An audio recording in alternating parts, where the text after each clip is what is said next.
Hello friends, welcome back to my YouTube channel. So today we are going to study Kings and Chronicles. So the basic thing, or you can say the basic objective around which this chapter revolves is the Mughal court. Okay, so we will study about the Mughal court, the founder of the Mughal empire, you can say the administration, or you can say the cultural activities, or you can say how it declined, what were the basic reasons behind its declination, and many other factors we will study. Okay, so the basic thing is about the Mughal empire, or you can say the Mughal courts. So we will begin from the Mughal and their empire. Okay, so we will first get a glimpse of what basically the Mughal empire consisted of, who were its rulers or who founded it. Okay, after that we will go in depth detail, we can say.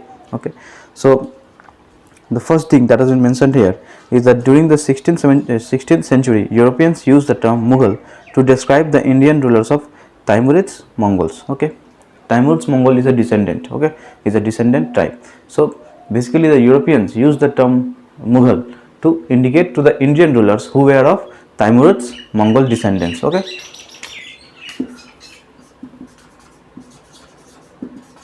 Timurid Mongol सही है। आप लोग सोचते हो कि अचानक से sir इतना इंग्लिश क्यों बोलने लगे, कभी कभार बोल लेते हैं, ठीक है, थोड़ा बहुत इंग्लिश हमें भी आता है, सही है, थोड़ा बहुत बोल लेते हैं, उससे घबराइएगा मत, हम आपको हिंदी में ही पढ़ाएंगे, ठीक है। यहाँ पे वही बोला गया, सही है। Now we will study about the founder of the empire, ठीक है। We all know the founder of the empire was Zahiruddin Babur, isn't it. The founder of the empire was Zahiruddin Babur. वो सेंट्रल एशिया से जो हट, मतलब उनका जो होमलैंड था सेंट्रल एशिया था, वहाँ से जो है क्या बोलते हैं, वहाँ से हट के फरगना में आए थे बाय द वर्डिंग उज्बेक्स, सही है। उन्होंने जो अपने आप को फर्स्ट इस्टेब्लिश किया था काबुल में, एंड इन 1526 में pushed further into the Indian subcontinent in search of territories and resources for his clan. पहले कहाँ पे था, पहले अपने जो मतलब पहले उन्होंने जो काबुल में, हम बोल सकते हैं उनका क्या बोलते हैं, सल्तनत एक टाइप का बोल सकते हैं, उन्होंने इस्टेब्लिश किया था, ठीक है, काबुल में। उसके बाद 1526 में जो वो इंडियन सब कॉन्टिनेंट की तरफ बढ़ने लगे हैं। ही फर्स्ट इस्टेब्लिश हिज सल्तनत in around 1526 and after not 1526, sorry, he first establish his सल्तनत इन Kabul. After that, around 1526, he moved towards the Indian subcontinent. Okay, it has been mentioned in the book. Okay, so we आगे बढ़ते हैं, सही है। क्या बोला है, his successors. Okay, now we will study about his successors. Naseeruddin Humayun, ठीक है, after बाबर, और Babar was succeeded by Naseeruddin Humayun around 1530.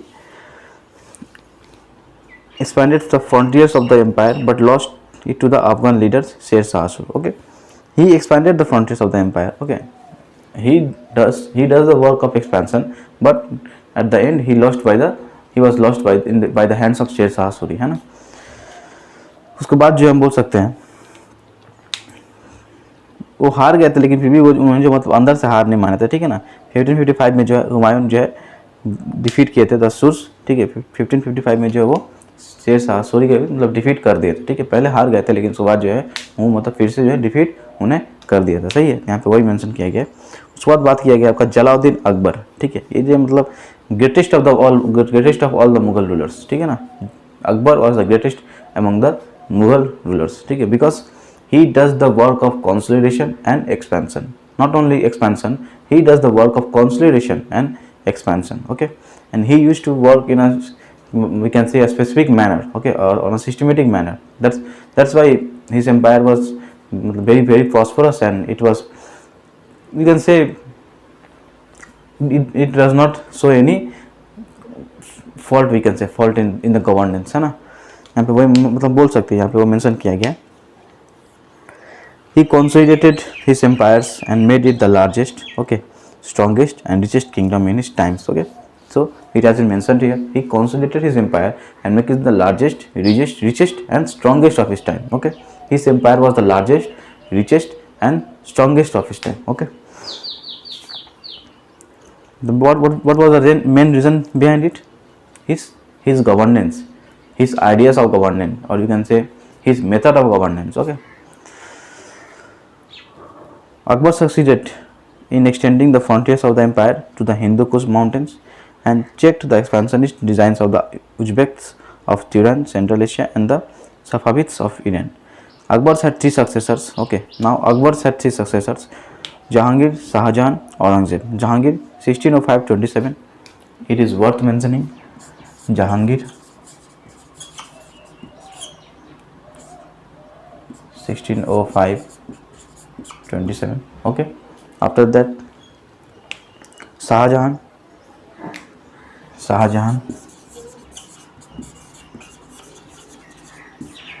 1628 से 58. ठीक है. इसके बाद आपका क्या आता है? औरंगजेब 1658 से लेके 1707.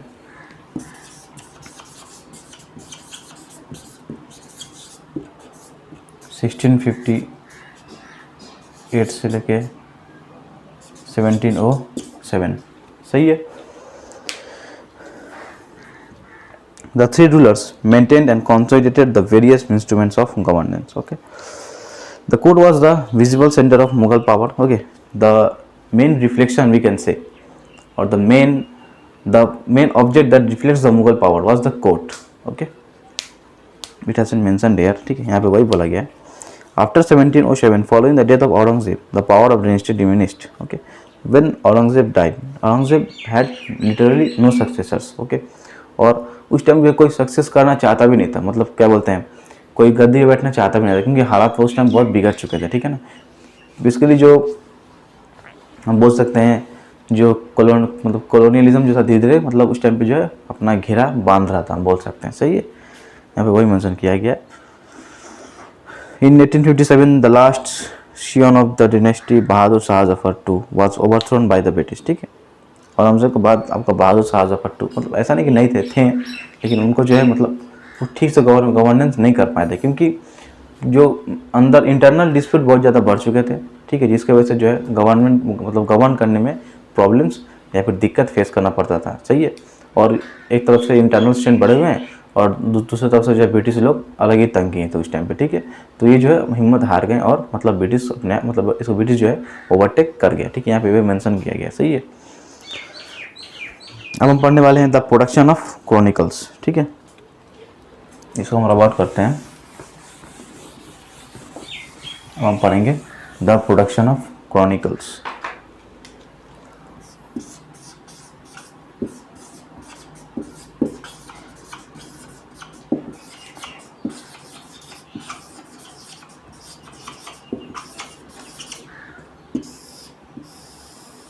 The production of chronicles. सही है. Now we will study about the production of chronicles. ठीक है, what basically chronicles are? Chronicles are we can say a sort of biography. Here actually here it has been referred as as a sort of biography. ठीक है, which is written by various authors. Okay, and it deals or it gives a detailed description of the government, or you can say the administration of that particular emperor, you can say. Okay, the production of chronicles was done around 1526 and 1707. It has been mentioned, and it provides us with the information on the Mughals and their empires. Okay, the authors of Mughal chronicles were invariably courtiers. Invariably courtiers, you can say, मतलब बोला गया कि जो authors थे वो basically जो court में बैठते थे, ठीक है ना, वही ऑथर्स थे. सही है, मुगल कोर्ट में जो बैठते थे वही ऑथर्स थे. यहाँ पे वो मेंशन किया गया. सही है. The histories they wrote were focused on events centered on the ruler, his family, and court and nobles, wars, administrative arrangement. Okay, these were the main focus of their writing. Okay, what was the main focus of their writing? Centered on ruler. Okay, the main ruler, his family, the court and nobles, wars, and administrative, or you can say the machinery of administration. Okay, these were the focus points in which the books were written. Okay, or the chronicles were written. The titles of the chronicles suggest that in the eyes of their authors, the history of the empire and the court was synonymous with that of the emperor. There was a basic link. Okay, there was a basic link between the name of the chronicle and the history of the empire. Okay, because it was generally written by the name of the emperor. Okay, that the emperor that used to govern at that time. Okay, it was basically written by the name.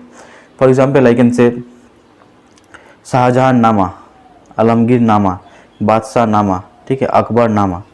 ये जो अकबर के बाद जो नामा use किया जा रहा है, ठीक है ना, मतलब अकबर के टाइम पे अकबर कैसे रूल करते थे, ठीक है, वो बताया जाता था उस टाइम पे, ठीक है ना। तो यहाँ पे वही मेंशन किया गया है कि जो नाम से मतलब हम समझ सकते हैं कि ये जो है अकबर के टाइम के बारे में बताएंगे, ये बाबर के टाइम में बताएंगे, ये शाहजहां के टाइम के बारे में बताएंगे, और ये जो है आलमगीर के टाइम के बारे में बताएंगे, ठीक है। मतलब डिफरेंट टाइमलाइन के जो टाइमलाइन का वेरिएशन हमें देखने को मिला था, ठीक है, यहाँ पे वही मेंशन किया गया है। Some of the chronicles are Akbarnama, हम जानते हैं it was written by Persian Abul Fazal, ठीक है, Akbarnama was written by Abul Fazal. Shahjahan nama, story of Shahjahan. Alamgir नामा, द स्टोरी ऑफ आलमगीर, ठीक है। Abdul Hamid Lahori is the author of the बादशाह नामा, ठीक है। बादशाह नामा का ऑथर कौन है? बादशाह नामा का ऑथर कौन है आपका? यहाँ मेंशन किया गया है अब्दुल हमीद लाहौरी, ठीक है, अब्दुल हमीद लाहौरी, अब्दुल हमीद लाहौरी, सही है। कौन है आपका author? Abdul Hamid Lahori, the author of Badshahnama, okay, which is the official history in 3 volumes or daftars. Edited version of the Akbarnama and Badshahnaमा were first published by the Asiatic Society in the 19th century, ठीक है। जो edited version था वो आपका कब publish किया गया था? Around 19th century by the Asiatic Society, सही है। अब हम पढ़ेंगे यूज़ ऑफ पर्शियन, सही है। अब बेसिकली हम पढ़ेंगे यूज़ ऑफ पर्शियन। देखिए, all books in Mughals India were manuscripts that is they were hand written, okay. जितने भी बुक्स थे मुगल्स के, जितने भी बुक्स थे वो आपका मैन्युस्क्रिप्ट्स है, okay. Manuscripts, what are the meaning of manuscripts? Manuscripts mean that they were handwritten, okay, they were not printed, they were handwritten, सही है। फिर बोला जा रहा है Turkish was their mother tongue. Their first ruler Babur wrote poetry in his memoirs in this language, ठीक।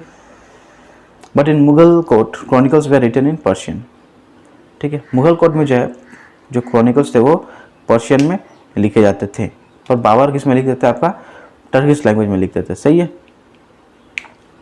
It was Akbar who consciously set out to make Persian the leading language of the Mughal court, ठीक है। तो हम बोल सकते हैं who was the promoter of Persian as a leading language? It was Akbar, okay. Akbar was the, you can say, the promoter of Persian as a leading language of the Mughal court. Persian was elevated to a language of empire, ठीक है, conferring power and prestige on those who had a command of it. It was spoken by the king, the royal household, and the elite at court. Man, it was a symbol of, you can say, aristocracy. Okay, the Persian language become the symbol of aristocracy, or we can say the nobles, the aristocrats used to speak this language. Okay, so according to this we can say that it was a language of power, we can say, okay. It hasn't mentioned here. Later it became the language of administration, okay. After all it became the language of administration, okay. Administration means the whatever the administrative rules were, the rules were there, those were basically written in Persian, okay. Persian became Indianized by absorbing local idioms. A new language, Urdu, sprang from the interaction of Persia with Hindi. Okay, so when two cultures meet or two traditions meets, there is an interchange of ideas. Okay, and this interchange of ideas leads to the evolution of a new idea or new language, we can say. Okay, so when Persian and Hindi converged, okay, it gave birth to a new language, Urdu. Okay, where we can see blend of Persia, both blend of Persian language and Hindi language. Okay, it has been mentioned here. सही है। आज थोड़ा English में पढ़ लीजिए, सही है ना, मन कर रहा है इंग्लिश बोलने का, फिर भी मैं बीच बीच में हिंदी में बोल रहा हूँ, कोई दिक्कत नहीं। आप लोग को इतना है तो इंग्लिश समझ में आता ही है, ठीक है। कोई फॉरेनर रहता तो इंग्लिश बोल नहीं रहा हूँ, नॉर्मल इंग्लिश ही बोल रहा हूँ, सही है। तो वही बात है। Translations of various books were done, like Babar's memoirs were translated from the Turkish into the Persian Baburnama. The Mahabharata was translated as the Razmanama Book of Words, ठीक है। महाभारत को ट्रांसलेट किया गया था एज राजमनामा बुक ऑफ वर्ड्स, सही है। मतलब ये पर्शियन लैंग्वेज कैसे यूज़ किया गया है, कहाँ यूज़ किया गया है, कैसे पर्शियन हिंदी के साथ मिलकर उर्दू का मतलब इवोल्यूशन हुआ, ये सब के बारे में थोड़ा बताया गया है। सही है, तो बेसिकली यहाँ पे इतना ही है। आगे बढ़ते हैं। The making of manuscripts, manuscript जो है कैसे बनाए जाते थे। सही है, मैन्युस्क्रिप्ट जो है कैसे बनाए जाते थे। All books in Mughal India were manuscripts, that is they were handwritten, हम जानते हैं ये बात। The centre of manuscript production was the imperial Kitab Khana. Okay, the centre of manuscript production, okay, manuscript production centre आपका क्या था, किताब खाना। सही है, आपका था वो Kitab Khana. Although it can be translated as library, ठीक है, उसी को हम किताब खाना का मतलब समझ सकते हैं थोड़ा बहुत जो है कि उर्दू टर्म है, उसको थोड़ा बहुत हिंदी में भी हम रिजेम्बलेंस पा सकते हैं। किताब खाना मतलब लाइब्रेरी। यहाँ पे किताब खाना मतलब क्या है, जहाँ पे किताब रहता हो, है ना, इसका मतलब लाइब्रेरी।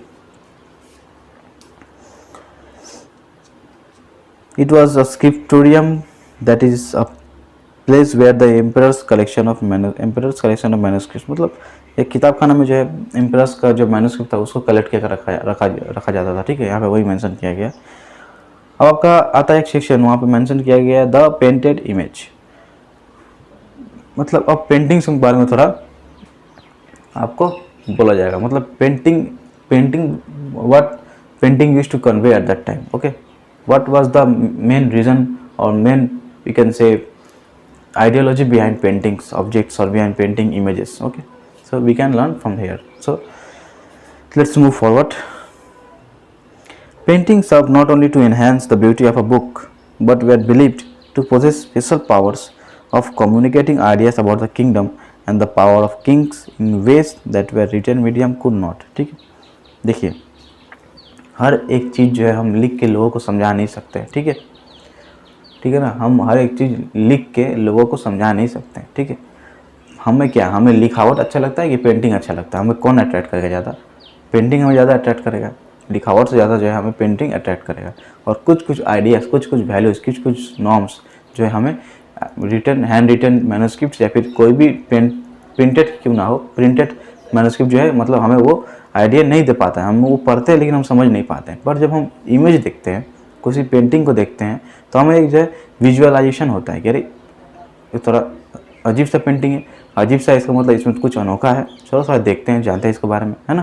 तो उसको जाकर थोड़ा देखते हैं, तो उसमें जो डिफरेंट पैटर्न्स दिए जाते हैं, धीरे धीरे हम समझते हैं।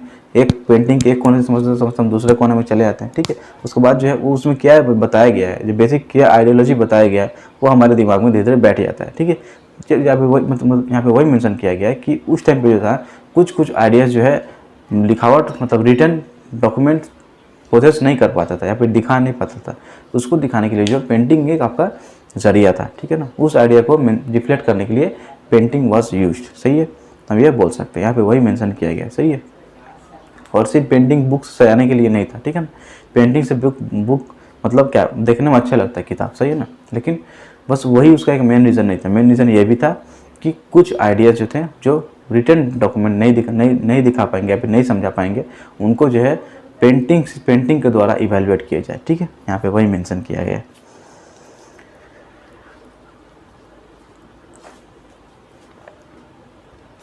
The historian Abul Fazl describe painting as magical art. Okay, Abul Fazl painting को डिस्क्राइब करते थे एज अ मैजिकल आर्ट। सही है, आगे बढ़ते हैं। It had the power to make inanimate objects look as if they possess life. Okay, तो आप समझ सकते हैं उस टाइम के पेंटिंग के बारे में समझ सकते हैं। उस टाइम का जो पेंटिंग था इतना ही ज़्यादा मतलब क्या बोलते हैं डेकोरेटिव था कि लगता था कि जो मतलब उसमें कोई जान डाल दिया है ना, वो नॉन लिविंग ऑब्जेक्ट लगता था कि लिविंग बींग्स है। सही है ना, मतलब अबुल फजल ये बोले, ये मेंशन किए, है ना।